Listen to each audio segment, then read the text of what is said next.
Fala galera, eu sou o Guilherme Kroll e eu queria falar com vocês sobre o primeiro quadrinho feito no Brasil, né? Dia 30 de janeiro a gente comemora o Dia do Quadrinho Nacional, né?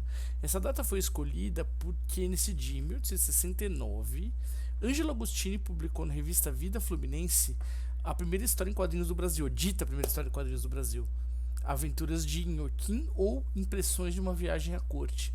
No entanto, essa é uma discussão que eu queria trazer para vocês, porque essa não é a primeira história em quadrinhos do Brasil, apesar de ser um marco no qual a gente comemora tanto o Dia do Quadrinho Nacional, como também tem a entrega do prêmio Ângelo Agostini, né, que foi criado em 1984 pela Associação dos Quadrinistas e Caricaturistas do Estado de São Paulo, né. Desde 1984 esse prêmio é entregue todos os anos, né, o prêmio Ângelo Agostini. Em 1861, já 8 anos antes do Aventuras do Inhoquim ser publicado, o autor germano-brasileiro Henrique Flos, ou Heinrich Flos, né, que ele mudou o nome para Henrique quando ele mudou para o Brasil, né, que assinava como H.F, ou ele também assinava com H.Flos, né, algumas das ilustrações dele, né. Ele tinha um personagem que chamava Doutor Semana, e ele publicava numa revista chamada Semana Ilustrada, né. Ele começou a publicar em 1861, né? E ele publicou esse quadrinho de forma assídua, né? Publicou por bastante tempo, ele ficou muito famoso, Doutor Semana. E eram imagens pictóricas e outras colocadas em uma sequência deliberada num suporte gráfico, né? Numa impressão. Então, é uma história em quadrinhos, né? Para mim, na minha definição, ele é uma história em quadrinhos, né? Então, a gente pode dizer que o Doutor Semana, em 1861, foi a primeira história em quadrinhos do Brasil, né? Não. Doutor Semana não foi a primeira história em quadrinhos do Brasil. Porque em 1855, o franco-brasileiro Sebastião Sisson, ou Sebastião Sisson, né, em bom português, ele que foi um pintor, desenhista, litógrafo e caricaturista com experiência adquirida em Paris, né, ele se graduou em Paris, depois ele imigrou para o Brasil e aqui ele foi um grande iconógrafo do Rio de Janeiro, né?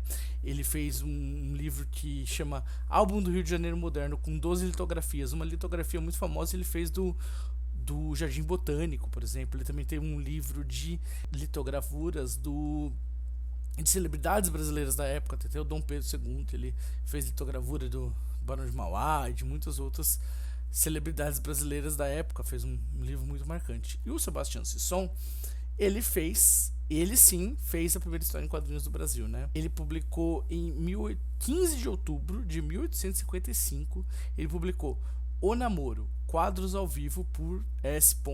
né? Ocio, publicado na revista Brasil Ilustrado. E era uma HQ que satirizava os costumes sociais em meados do século XIX. Muita gente considera essa primeira HQ brasileira, como eu falei, são imagens pictóricas e outras colocadas em sequência deliberada. Ainda não tem muito o quadro, né, a vinheta, mas tem a justaposição de imagens de forma a contar uma história, né?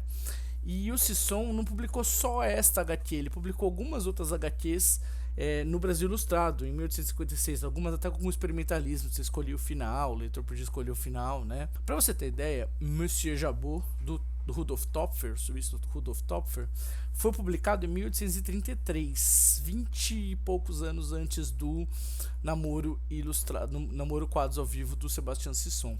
Como o Sebastião Sisson se graduou na Europa e tinha um conhecimento de artes lá, ele muito provavelmente já conhecia a forma narrativa do Topfer, né?